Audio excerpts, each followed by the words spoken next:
Depuis le jour où nous avions décidé de partager l'appartement de Baker Street, je n'avais pas cessé d'être stupéfié par l'énergie indomptable que Sherlock Holmes dépensait dans sa lutte continuelle contre le crime. Mais mon œil de médecin pouvait déceler la lassitude qu'un autre n'aurait peut-être pas remarquée. Et un beau matin, je réussis quand même à le convaincre de venir avec moi passer la journée à la campagne. Au début, tout se passa bien. Mais comme je devais l'apprendre dans les années qui suivirent, lorsque Sherlock Holmes n'allait pas au-devant des ennuis, il venait au-devant de lui.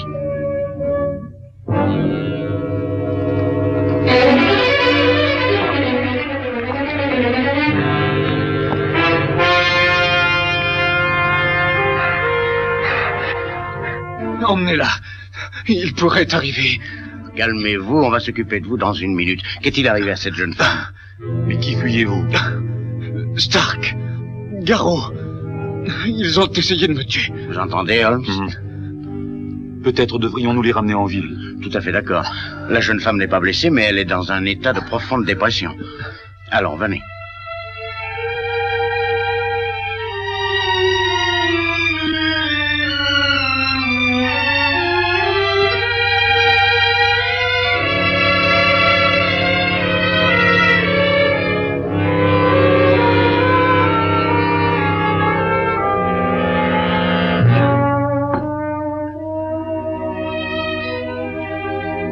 Tenez, buvez ça.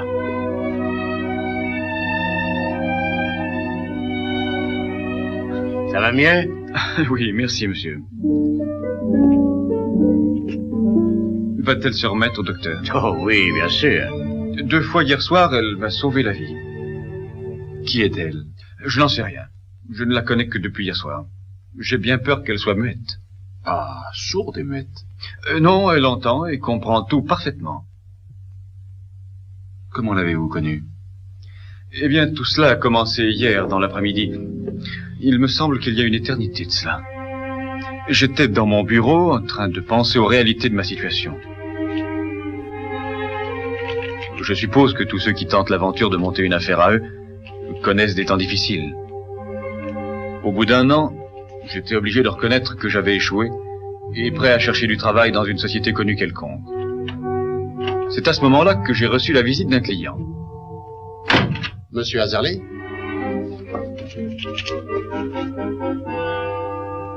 Il me dit être le colonel Léandre Stark. Si j'avais su alors l'horreur qu'il allait apporter dans ma vie, je l'aurais étranglé sur le champ. Je serai franc avec vous, monsieur Azerley. L'affaire que je suis venu vous proposer doit demeurer strictement confidentielle. C'est pourquoi je ne vous cache pas que je me suis renseigné à la fois sur vos capacités professionnelles et personnelles. Capacité personnelle, monsieur? Oui. J'ai donc appris que vous êtes un excellent ingénieur hydraulique, mais aussi que vous êtes célibataire et orphelin, et que vous vivez seul à Londres.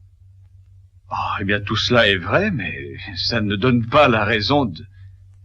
Attendez que je vous ai expliqué le travail. Puis-je avoir votre parole que notre conversation restera absolument entre nous? Oh, bien sûr, monsieur, je ne la répéterai à personne. Excellent. Eh bien, voilà. Est-ce que 50 livres pour une nuit de travail vous conviendrait? 50 livres? Si j'en juge par votre expression, vous soupçonnez quelque illégalité. Laissez-moi rassurer votre conscience. Exactement, qu'attendez-vous de moi? La réparation d'une presse hydraulique, monsieur Azerley. D'une presse hydraulique de grande dimension. C'est un genre de travail très courant.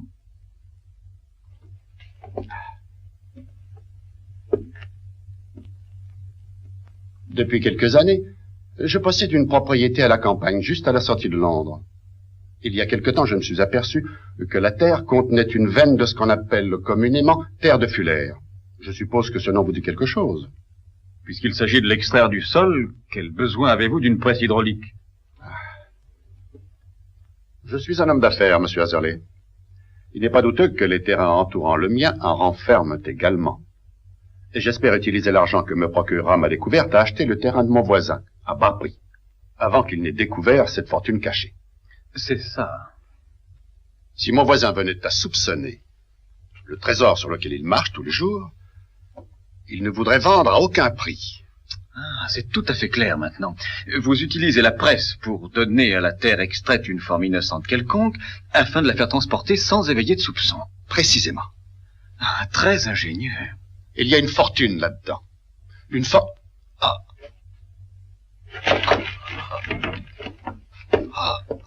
Êtes-vous malade? Qu'y a-t-il, colonel Stark? Désirez-vous quelque chose?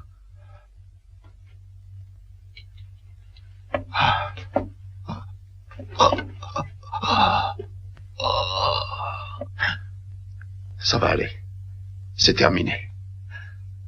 Mon cœur, je ne dois pas m'énerver.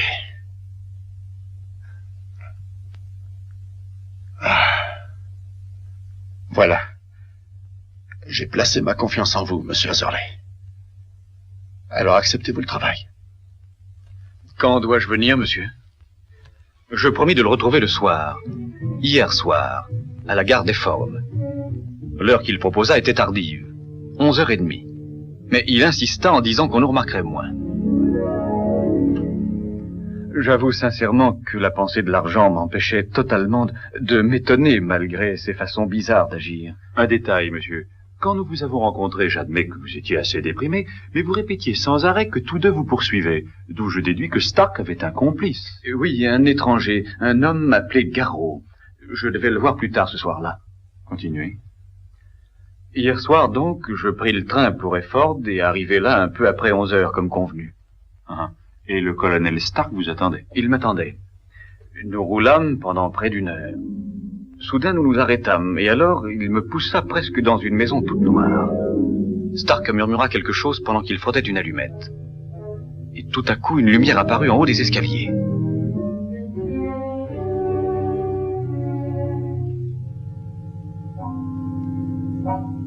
Ce fut la première fois que je vis cette jeune femme, messieurs. Malgré le peu de lumière, sa beauté et sa frayeur me frappèrent.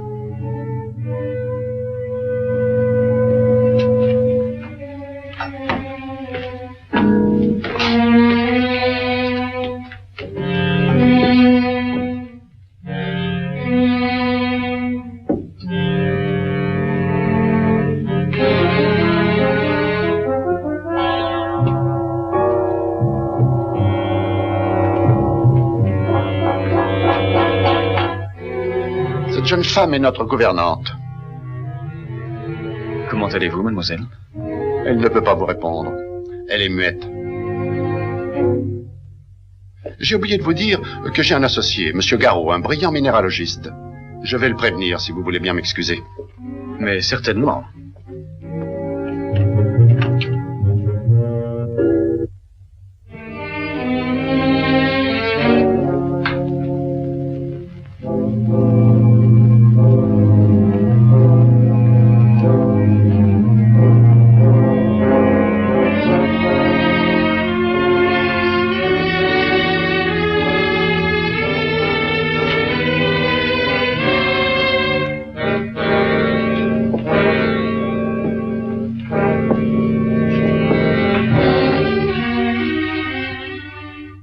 Qu'essayez-vous de me dire?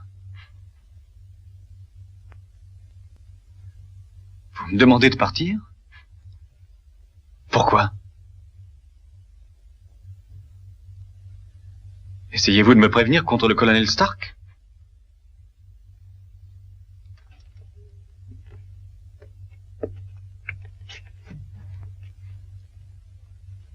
Mais qu'aurais-je à craindre du colonel Stark, voyons? Je ne le connais que depuis cet après-midi.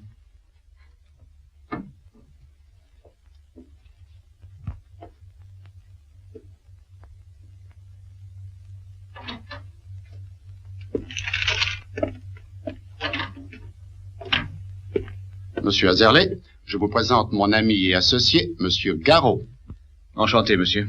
Le colonel Stark va vous montrer notre presse et expliquer les difficultés que nous avons. Je vous rejoins dans une minute.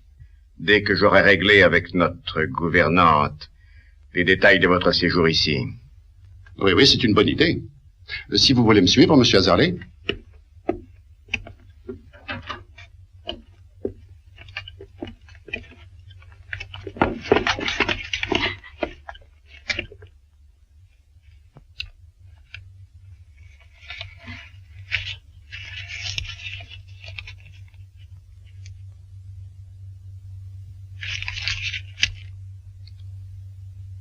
Je croyais que vous aviez compris, ma chère. Mais je vois qu'il faudra vous renvoyer à l'école.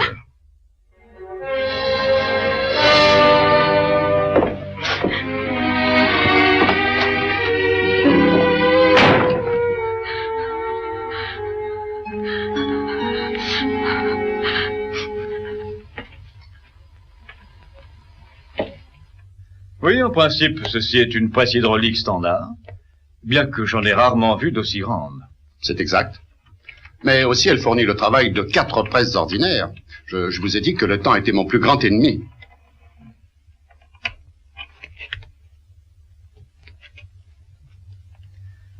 Pourrais-je avoir plus de lumière?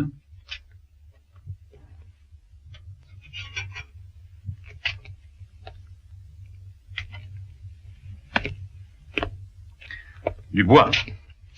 Le ciment aurait été un meilleur support. Est-ce que ces murs sont renforcés à l'extérieur? Ah, Bruno, j'allais justement expliquer à M. Azerley que tous les murs, excepté celui qui l'examine, sont renforcés. Cependant... Il n'y a rien à revoir dans les murs. C'est dans le mécanisme. Vous allez entendre. Bon, je faisais une simple vérification.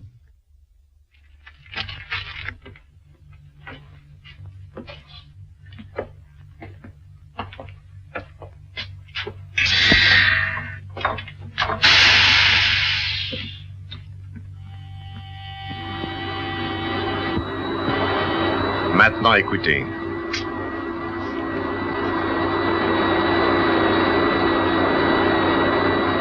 Vous savez ce que c'est? Oui, un des cylindres doit avoir une fuite, ce qui diminue la puissance. Coupez la vapeur, je vais jeter un coup d'œil sur les soupapes.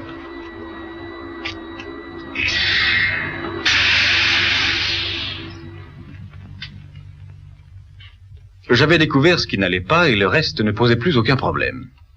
Et bien entendu, vous saviez alors quel était le vrai but de cette énorme presse. Pas tout à fait. Bien que j'étais sûr qu'elle ne devait pas servir à mouler des briques de terre. La presse était trop grande pour ça. Mais ils avaient menti avec tant d'impudence que je préférais leur cacher que je n'étais pas dupe. À quoi devait leur servir la presse, alors? Mais ça saute aux yeux. Ce sont des faussaires. Ils s'en servaient pour fabriquer l'alliage qui remplace l'argent.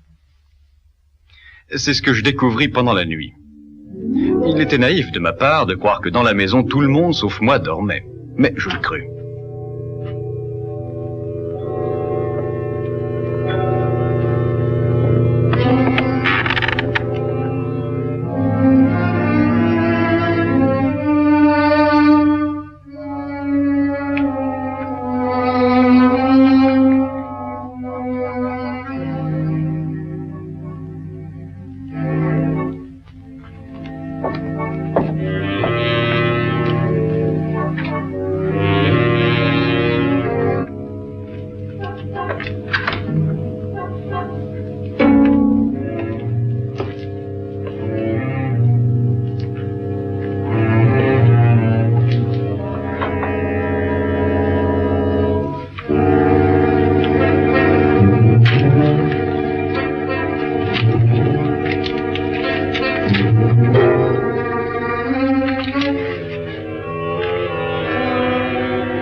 C'est un alliage, monsieur Azerley.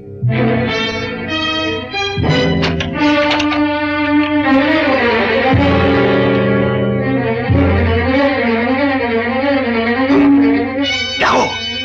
Ouvrez-moi! Laissez-moi sortir de là, Garot!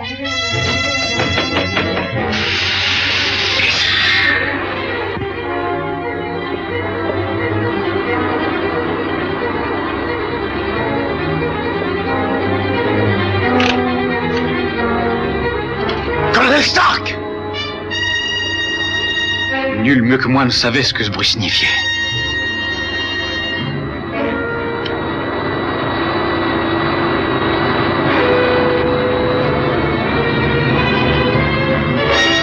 Garot avait mis la presse en marche. Dans quelques minutes, le plafond allait s'abaisser avec une force capable de m'écraser comme un simple insecte.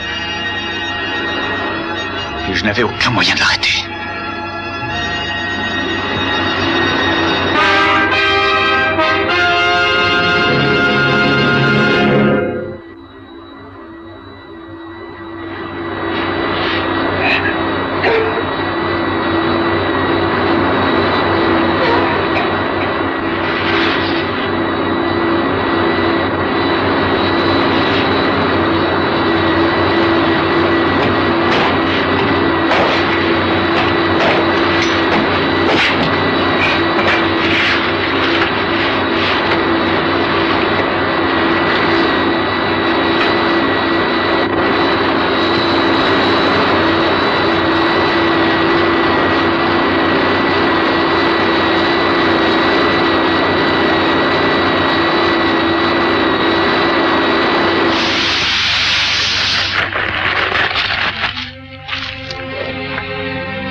Vous allez venir avec moi.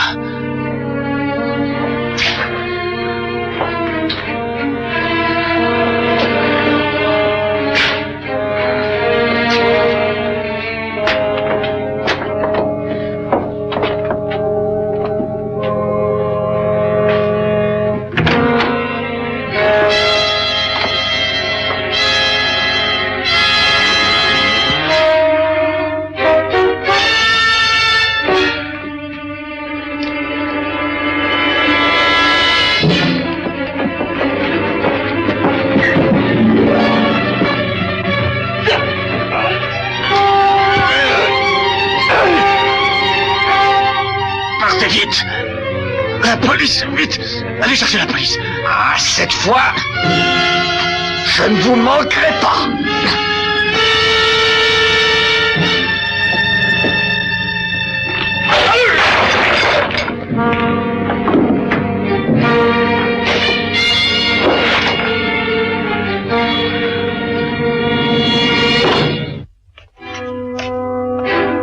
Qu'est-ce que ça signifie?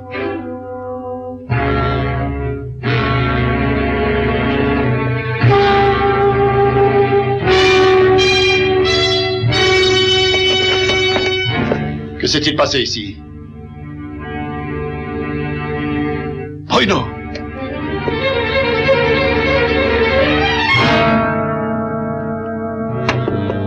Non! Non! Non! Oh! Oh! Non!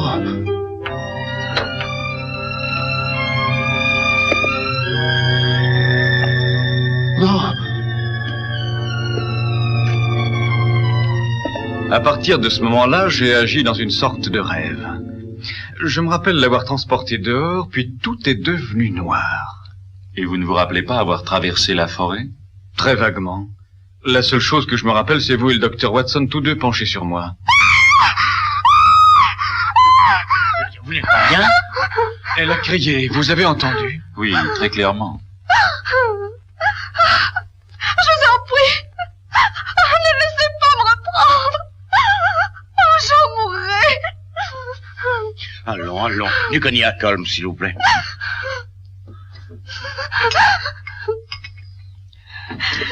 Mais ça ne sert à rien. Allez, buvez ça. Voilà, très bien. Ça va mieux? Est-ce que vous connaissez ce monsieur?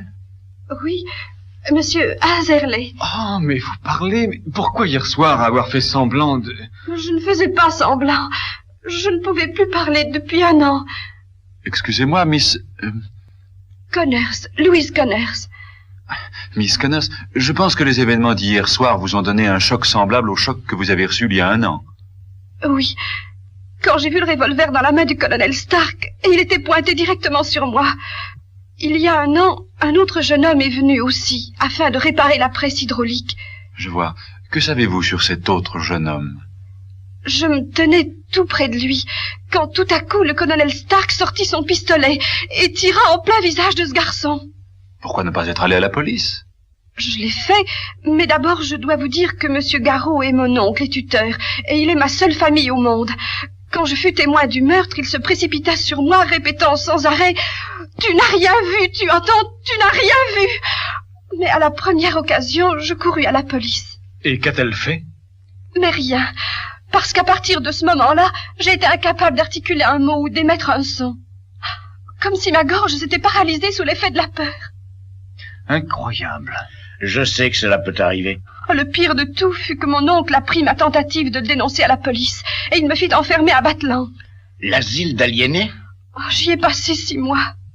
6 mois horribles, impossibles à oublier, avant d'être remise sous sa tutelle. Après cela, il m'obligea à lui obéir, en me menaçant de m'y renvoyer. De me renvoyer à l'école, c'était l'expression qu'il employait. Mais c'est horrible. Oui. Eh bien, je crois que c'est le moment d'appeler notre ami l'inspecteur Lestrade. Il pourra s'occuper de ce monsieur Garraud. Vous n'oubliez pas Stark, j'espère. Oh, je pense qu'on retrouvera ses restes, Watson. La perte de son médicament épargnera sans doute à l'Angleterre les frais de son exécution. Bon, allons-y.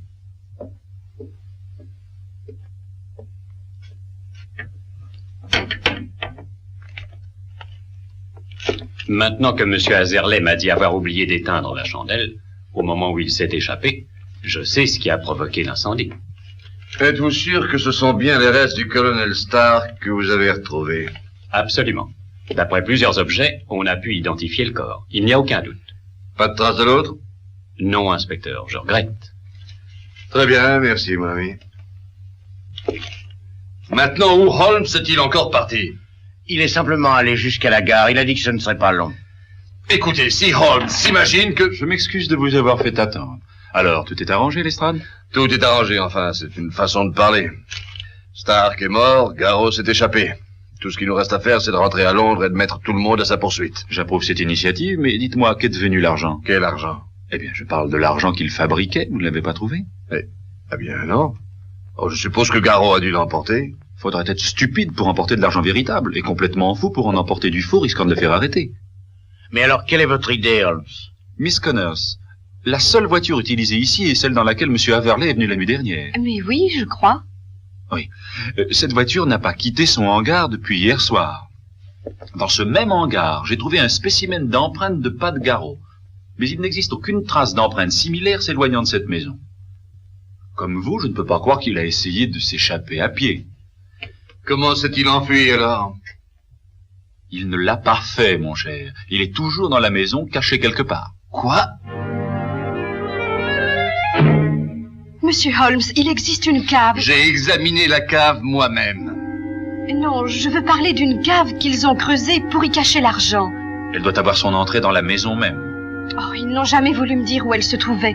Mais je suis sûre qu'elle est dans cette pièce quelque part. Merci. Nous allons essayer de la trouver. Oh, je vous demande pardon. Ah, on dirait que ça sonne le creux ici.